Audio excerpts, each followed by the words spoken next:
There we go. Now we're on there. Hey guys, welcome to another edition of the Cosmic Heart Radio Show with your hosts, Grandpaw, Koyote, and Ravenne, and special guest today, Julian Forrest, man, a gifted and enchanted healer given in the musical way, let's say, and pretty well known for it. You played with the likes of Ravi Shankar and that kind of artist, haven't you, man? Played with... I appreciate that introduction. That's very, very kind of you, Peter. Yeah. I do a lot of different projects all over the world, and I've worked with Ravi Shankar's organization, and I also played on the Woodstock site, and the Mark Berman show, and I did the Tahoe Expo on a Shakespeare stage here. I brought Larry Youngblood, Grammy Award winner, on a whole concert. Wow. And I worked with Charles Gilchrist. And he's a world-famous sacred geometrist. He's one of my favorite people. And I soundtrack his videos.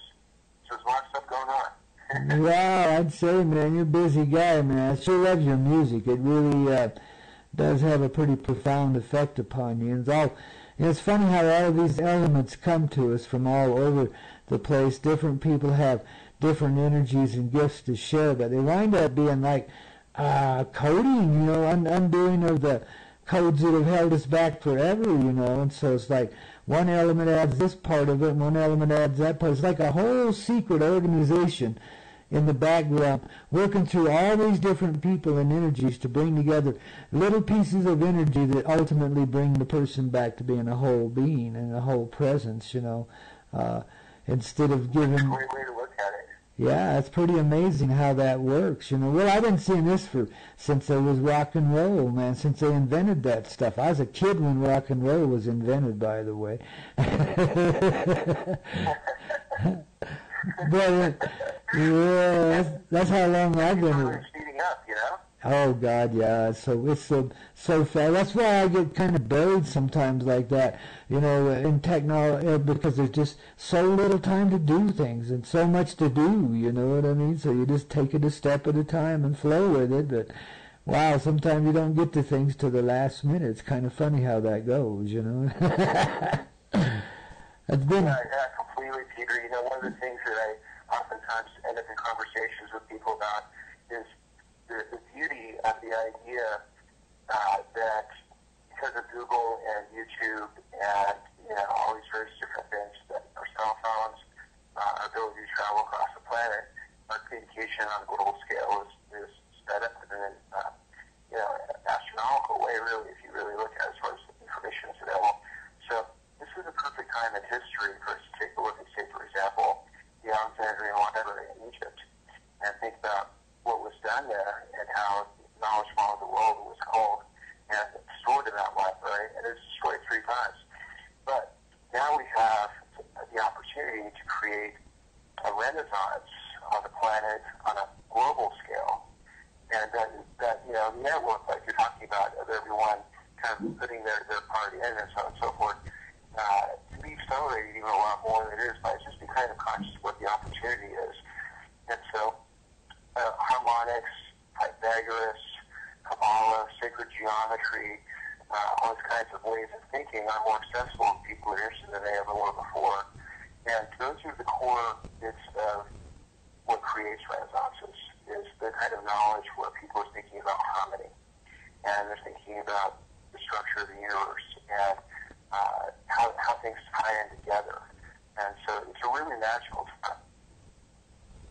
Yeah, it's beautiful to see it in motion, man.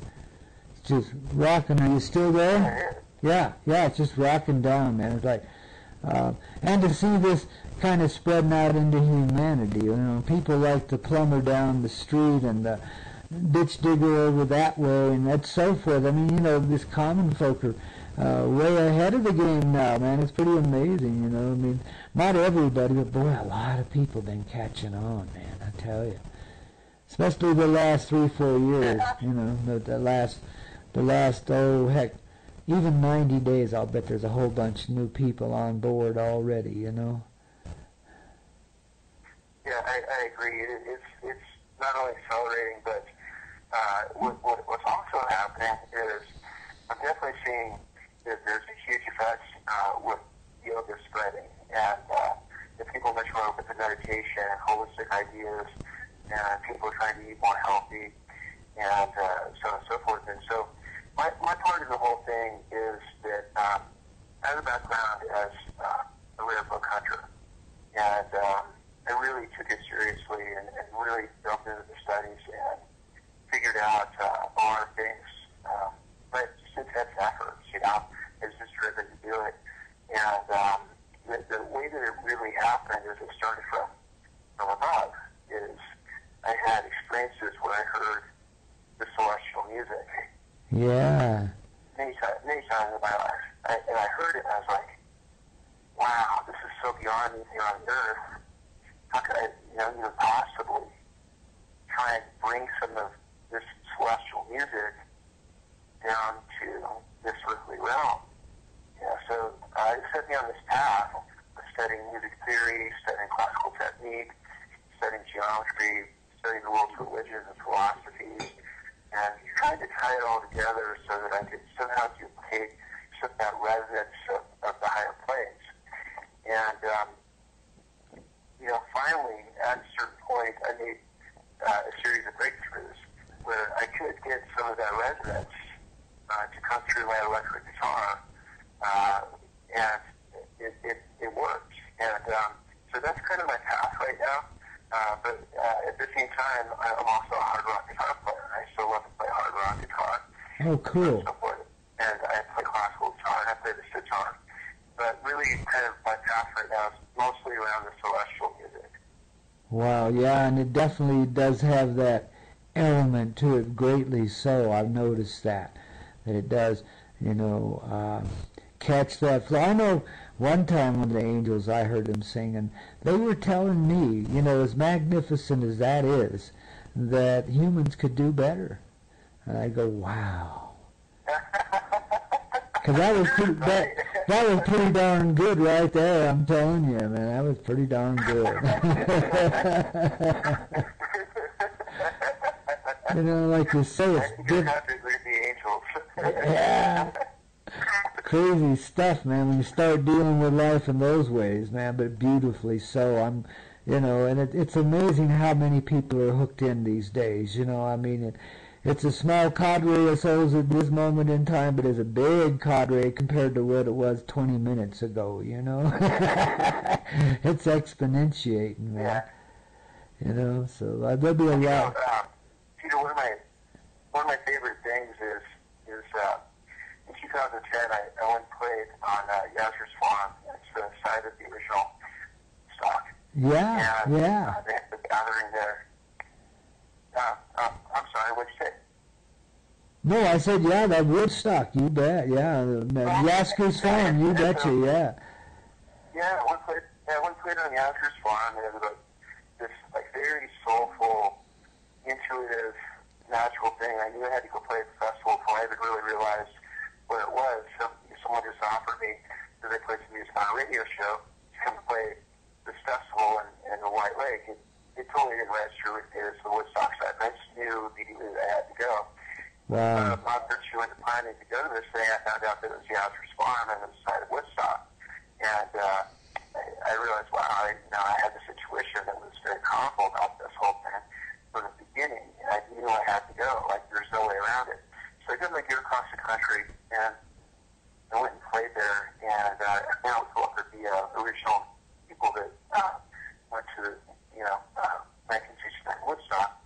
And I saw them practicing peace and love, openly, and it was real. Yeah. And at the time, I was very much a hard rock kind of guy for the most part. I was playing some pretty intense gigs and stuff. But it really affected me. And I became great friends with a lot of those people, and I've stayed in contact with them ever since. And so one of my favorite themes is the Woodstock outpouring of 500,000 people, and Jimi Hendrix playing, and that whole event and everything around it was a shift, Yeah, big time. Higher conscious stuff Big time. We have going on right now comes directly from what those people did that went to the original Woodstock and were doing things in the 60s. Oh, yeah. So I'm very honored to do that, Yeah, no kidding. Yeah, 1969 was a real critical year. I look back on it. You know, when we lived through it, we just thought it was a party and everything was cool, you know.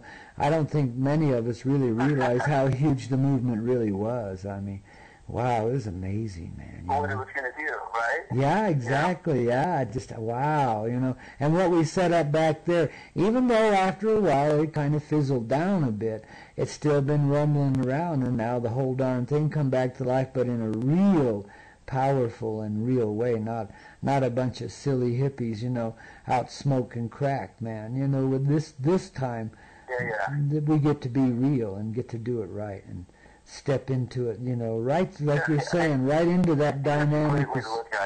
Yeah, celestial, baby. I love it. So people like you are setting them, opening the gates, man, you know, setting them free, you know, liberation, man. Yeah. And that's beautiful. Absolutely, that's definitely the idea. Yeah. And it's really amazing to look at you know the whole shift over that we have possible right now. And the biggest thing is some things are kind of obvious once they're said. You know, it's like, oh yeah, of course that makes sense. You know, it's like if I say Google opened up everything as far as knowledge availability and YouTube and technology, but the power is in this.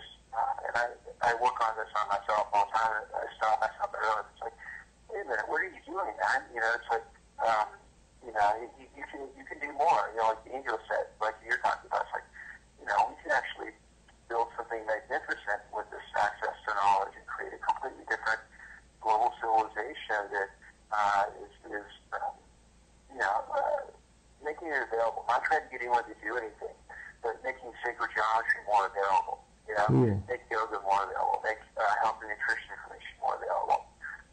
And then the people that want that can access it. And so it's very powerful.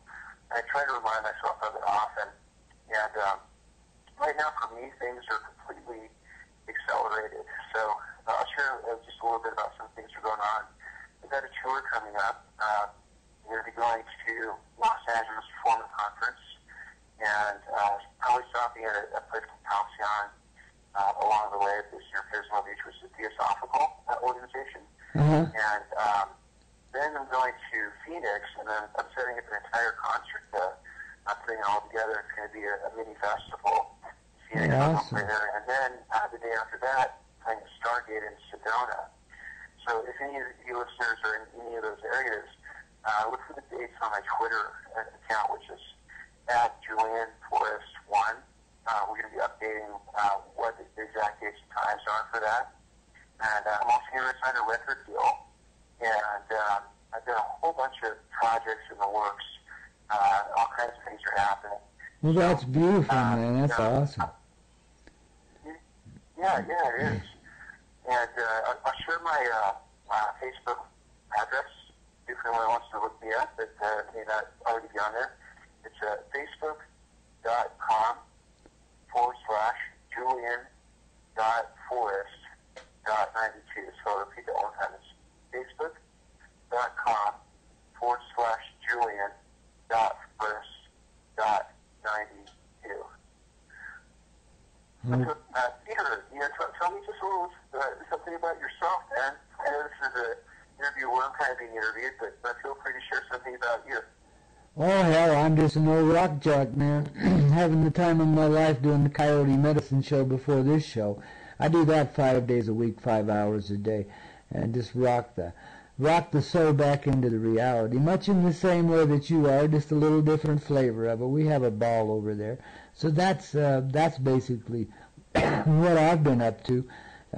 I've mostly my focus that in this show now too. We got this one 2 days a week now following mine. I was trying to do it 5, but it's just too much, you know, so I cut it back to 2. And just loving it. And today, you know, like this morning on my little radio show, our little radio show, because it belongs to the family. But anyway, it's like just like this one does. We just this morning came to some real awakening points where old skins were shed, old perceptions of self and parts of self and so forth were just put away. I mean, we just rose through them, and they're no longer valid. They're just part of whatever was back there, whatever that was. But anyway, so some pretty good moments. Pretty good moments. Plus, we've been kicking ass with some really good tunes and just having a great time. Okay, great. Yeah, that's awesome. Yeah. But I'm glad to hear things are going so well for you. In fact, there were some Indian chiefs, as I would call them, kind of euphemistically, but let's say this, some significant souls came to me in recent times at a nearby location here in south central Colorado and asked me if I wouldn't do a gathering there this summer, like June sometime. So I'm looking into that. Yeah, if you're not too booked, that you might keep that one on your list, because we'll definitely give you a center stage. The place has an indoor and an outdoor venue. It's an ancient gathering spot. There's a little hill there, just a little teeny thing, a little knoll, but the energy of the ancestors of gathering, because it's right by the hot springs, it's there. And so I've talked to the owner about this before, not really about specific dates or anything, but we agreed that place would be the place for the gathering. And then they have an indoor facility if the weather. Contact with me about that, because okay. I had already been kind of planning a Colorado trip anyway. Cool. Sometime this spring or summer, and I definitely have a significant background of including indigenous and Native American things. When I did the Congo Expo, we had the Wash Show come out and set up a whole demonstration of their culture at that concert with Sacred Harmonics. You did the it was. Yeah. I put it on that Congo Expo and the Wash Show again came. And some of my favorite concerts I've had dances where they started off with, say, for example, drummers coming up through the audience, and then there's a needle dance and a chant and drum. Oh, wow. And I started a movie. The first movie that I started was by a Navajo film company. Yeah, and so I started a movie, and that was an amazing experience. It's like an initiation into Native American culture for sure. And so, yeah, I definitely have an affinity for that. I'd love to come to that. So let me know when it starts shaping up, and keep me in the loop, and we'll talk for sure. Yeah, it's just, it's almost into January, so I better get something set up. I'll probably be over there tomorrow, so after that we can start firming things up a little bit. So I'll let you know. Yeah, it'll probably take a week or so, maybe 2, because I got to, anyway, yeah, that's about what it takes to get it set up, and moving in that direction. Then you got to gather everybody and make sure they're going to show up and all that stuff. And it's just the list gets longer and longer. But anyway, it's a lot of fun. And this time, all I'm going to have to do really is put out the energy, because I got a rockin' good friend right next door that's real organized and promotional minded, and she's kind of a Sagittarian like me, so she'll get out there and get aggressive. We'll get some people rocking, but just the right souls. I don't know. That sounds great. Yeah, it'll draw just the right energy to it, because these ancestral energies have come to me and asked me to do this. Then I figure they got an idea in mind of who they want to gather there too. You know what I mean? So I'm sure that'll be like spiritual promotion. Mostly is all I'm going to have to do, and everybody just show up. You know what I mean? Yeah. You can get into that kind of flow. Definitely can, and nothing goes with that. If anyone wants to look up the Eagle Dance that I brought to the Tahoe Expo, just type in Tahoe Expo, Ben Rupert, Eagle Dance. Tahoe Expo, Ben Rupert, Eagle Dance. Any of those keywords should bring it up. And he did the Eagle Dance on the Shakespeare stage at the concert I set up. Wow. And it's really, really good. It's very beautiful. It's got a lot of skill, and he has a beautiful eagle on, and that's very cool. So that's something that people can check into. Yeah, absolutely. I'll have to get a copy of that myself. Play it on the program here. I like. Oh yeah. Yeah, all that kind of stuff, man.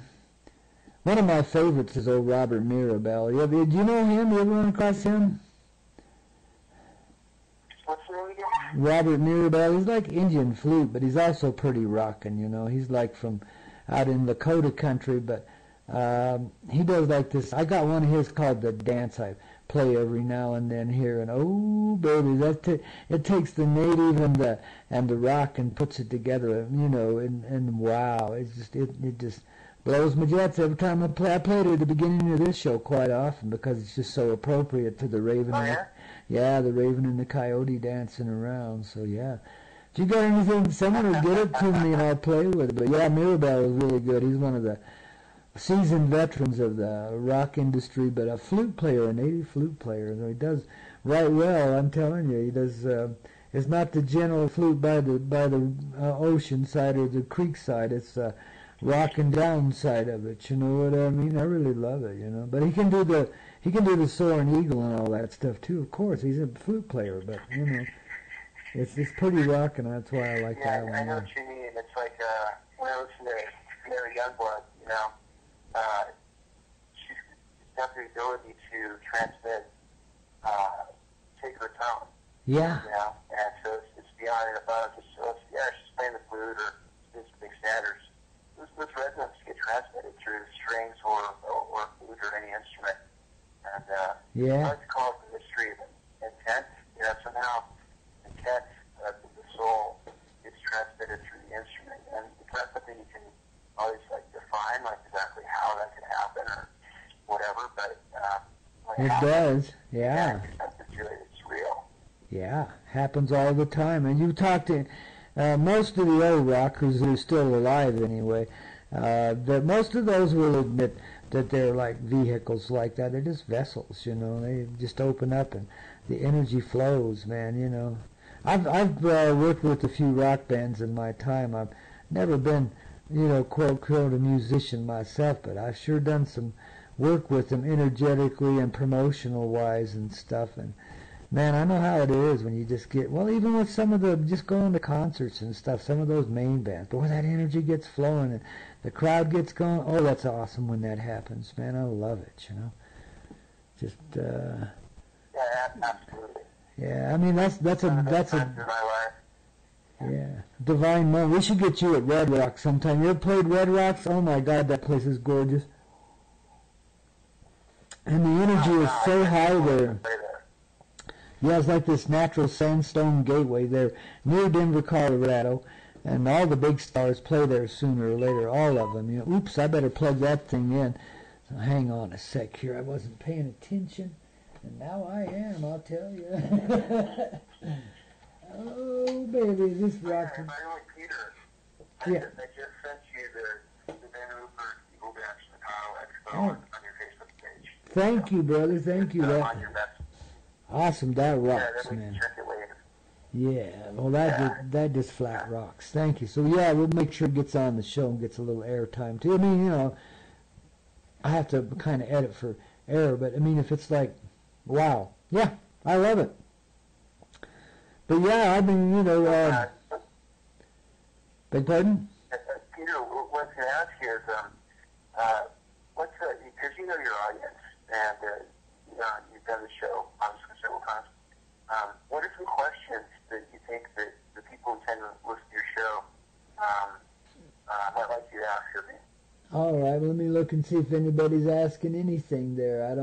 Anybody got any questions for us? Please put it on the chat room there, and we'll get around to answering them really quickly, like, you know. But Okay. well, we were talking along the lines of, like, you know, literally channeling energies, and as I understand it from a spiritual aspect, more or less, you know, the rock and roll, even as early as Elvis and the bands that preceded him way back, you know, that began really rocking. I mean, it began in the swamps, really, I think. But anyway, wherever it came from, it carried a vibration that changed everything. In its essence, in its core, where all the deep bass and stuff comes from. But there's also, especially as it got more towards the 60s, and then on up into the 70s and so forth, and even into the 80s, all these codes were, like you say, harmonically implanted in the music, as I see it.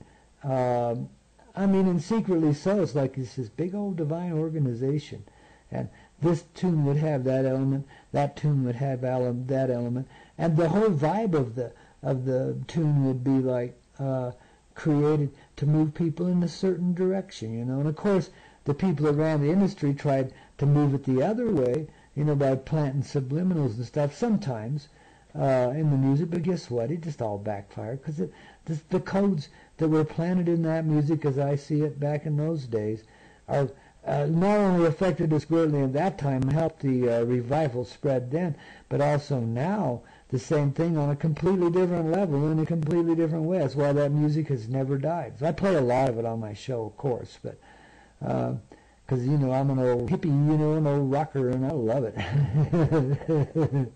Oh yeah, and I agree with you, man. I think that one of the most important things about rock music is that the vibe of it was to break out of the mold of everything that society just expects you to do.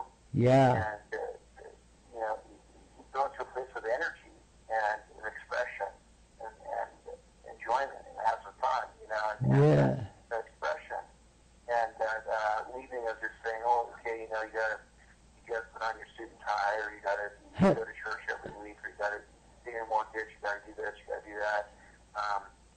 Instead it's like, well, wait a minute, what about inventing and letting your energy flow, and not just doing it what normal society is doing. And so it's very freeing, and the malaise of American culture, Yeah. That breaking the malaise, then it opened up the movement in the 60s, which led to Woodstock. And then all the people in the 60s and Woodstock led to the higher consciousness that we have now. So now, once again, we're at a new plateau.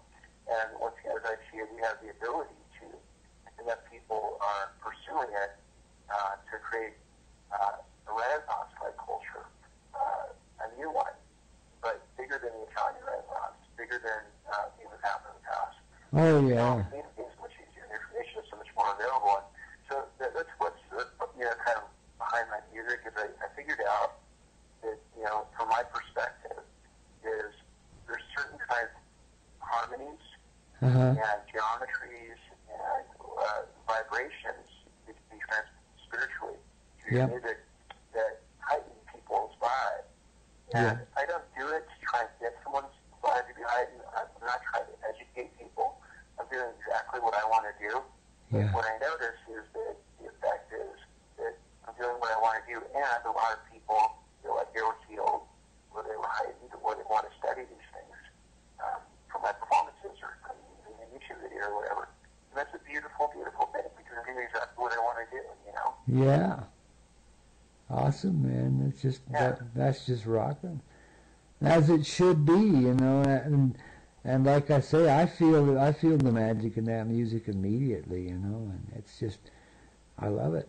Oh, that's so great. Yeah. Thank you. A lot of people have had kind of this dream of a rock and roll medicine show of one sort or another that really would be the ultimate revival, and take people, just play out in cow pastures and shit alongside the city, but take the audience and everybody in surrounding turf off into like the other realms, just through the music and so forth. A lot of people have that essential root idea, but nobody's really got it together yet. But I'd sure like to see something like that form itself up. Maybe you're the essential seed at the core of something like that. Who knows?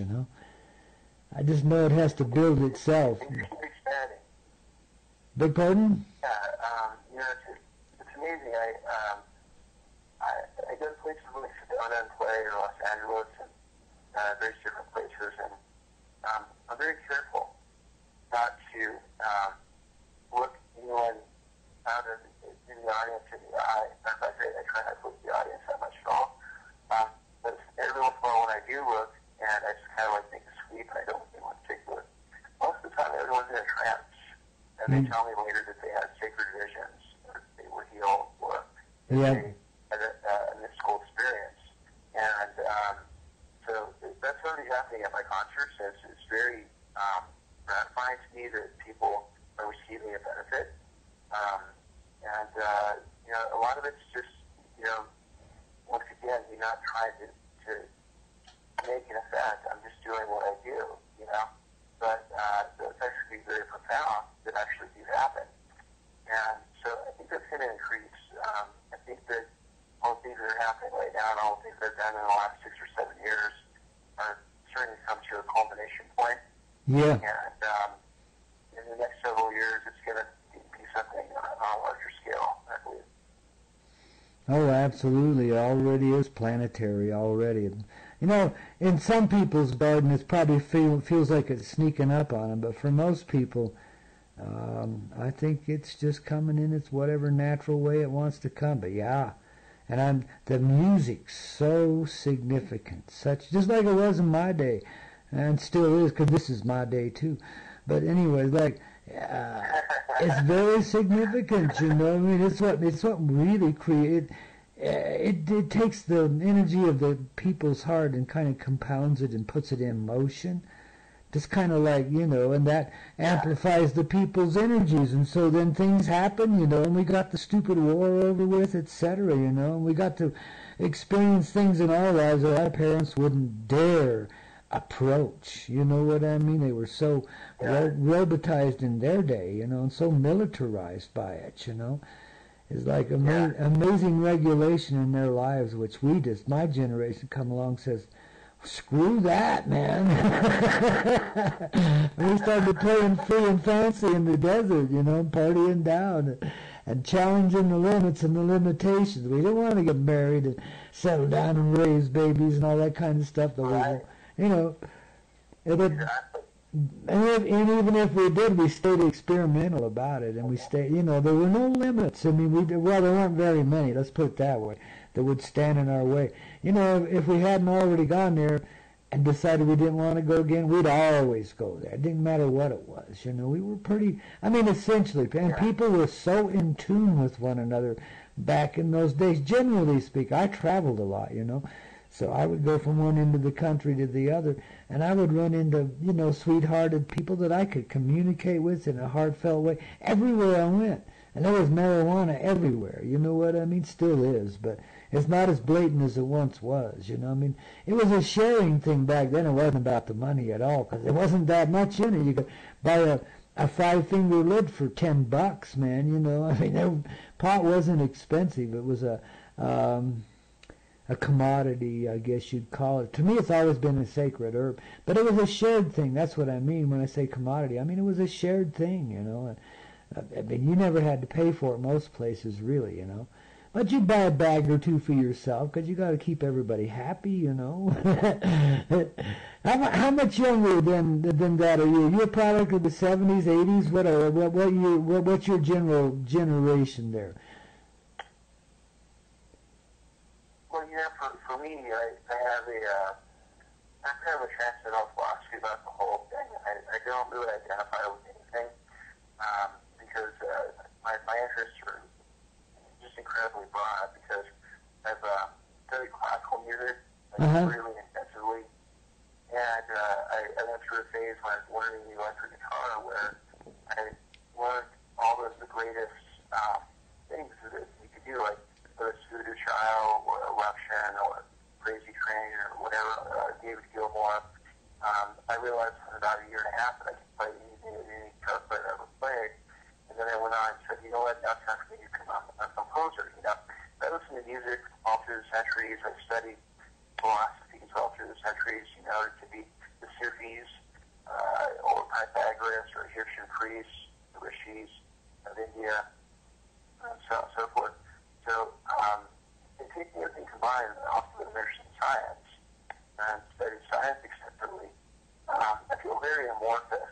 I don't feel like I can be put into identifying with a decade at all. Huh. Well, yeah, but I'm just saying because that experience, no matter how you feel about it, that experience of that generation is going to condition you one way or another. There always is general trends at certain times. We're all conditioned. little conditioning, for sure, Peter. We're absolutely conditioned, but one of the biggest things that I realized early on in my life is I look at it, I'm conditioned. I am. But I broke through a lot of that conditioning, and one of the ways that I did that is by refusing for anyone to put me into the corner and say, you've got to admit that you're from here or there. I just don't do it, period. Yeah, anybody with a heart would do the same thing, I reckon, you know. Don't let them box you in. Yeah. But that really is. Without souls that refuse like that, there wouldn't be the awakening of now. I mean, you know, we have to turn it around, and there has to be the what do you call it? Ascension pioneers. I like that term. And away you go. That's a good one. I like that one too. Yeah. I came from Ascension pioneers. Oh yeah. Go ahead. There's a young lady in Slovenia that has a YouTube channel up called that, and wow, she's another one of those little powerhouses, just sweet and simple and right to your heart, man. I love it, you know. You don't run into that stuff too often, you know. Not yet, anyway. It'll be everywhere before you know what happened, but, you know, in the past it hadn't been. Anyway, she's a real, that's where the name came from, and she's a real breath of fresh air. I just, you know, well, I've been aware of it. I just hadn't, you know, got around to watching her videos till last week, and I watched one and it's like, wow, you know. She's sweet. She just sneaks up on you like the hot chick would, man. And, you know, next thing you know, the Coyote medicine's got you and you're transformed. You didn't even know you were going there, you know.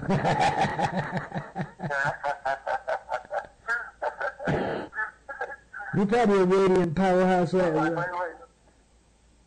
You're probably a radiant powerhouse like that yourself in your own way with this music and the power in it, of course, you know. And it's all really Coyote medicine, because even though you may blatantly promote it as such, people don't really believe it until they experience it, you know what I mean? And they shouldn't either, you know? Because purity will get you, you know, and you know it when you run into it, you know. There's a lot of people out there that have sincere attitudes and really mean to do well, but they're really concerned with the economic side of things, and it conditions their presentation and so forth, you know, their connection with the people. Not that that's a wrongful thing, but at the same time, it's like it can flow far more harmoniously when people just let that issue reside at the side, and people will take care of one another, you know. Don't you kind of live in a reality? I kind of sense that you live in a reality very close to that, don't you? Wherever you are in this universe, really.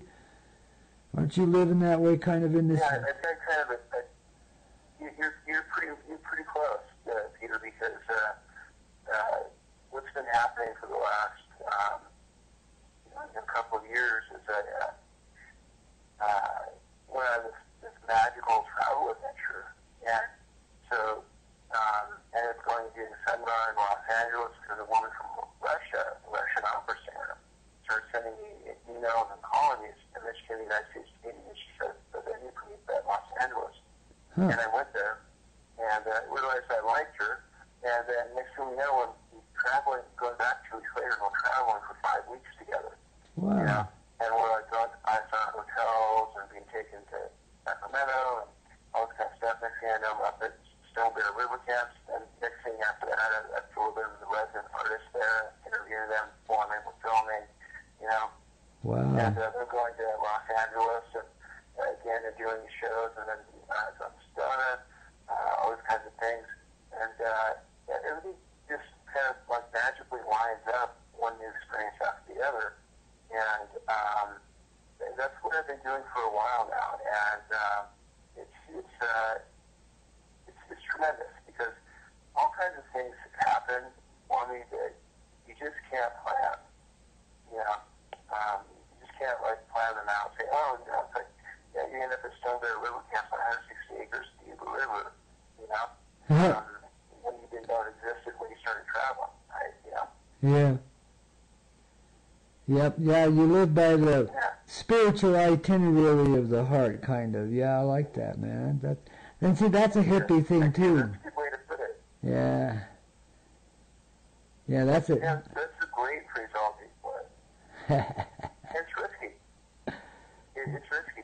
You gotta put yourself out there if you're gonna do that, because you don't have that security of, oh, it's like, hey, I bought a house and I live here now, and I've got a job that brings me an income.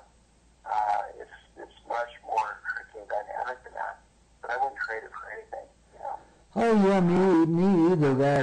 That's the lifestyle of reality. I've done both. I mean, I've done my service as a working man too, you know. So I understand that. Yeah. You know, but at the same time, I also understand that, you know, how it flows nowadays isn't necessarily ever like it ever was before. I'm getting messages from people in government that are walking away from their job saying, thank you very much, you know, I'll see you around, you know. And things like that. People are changing, you know. It's like we're moving into a time, I think, where work doesn't have to happen anymore. I just lost the connection on the other end there. I'll have to get it back. But where work doesn't have to happen anymore, you know. And the thing just flows, you know. And yeah, absolutely. I think we're definitely moving towards a change. And so, you know, one thing I would say is I know that we want to get Ravenne patched in on another interview, and so this was a good, kind of basic intro. We went over a lot of stuff. Yeah, these are good questions. I give some information. Let's schedule another one where it's all three of us sometime in the near future. yeah, we'll definitely have to do that. Yeah. Because we did just a little wiring situation this morning that we couldn't quite get past. So I kind of had to just go with the flow and do what I do, just like we're talking, man, just going with that flow wherever it takes you, you know, and there you are. So I really appreciate you hanging on. It's great to be on your show, man. Yeah, it's awesome to have you here, and we really appreciate it, and we'll take you up on your offer for another appearance here real soon with both of us here, able to, you know, grill you and really torment you and, you know, get the truth out of you. We're gonna do the Inquirer, the Jerry Springer thing, man. I knew it. Yeah, yay.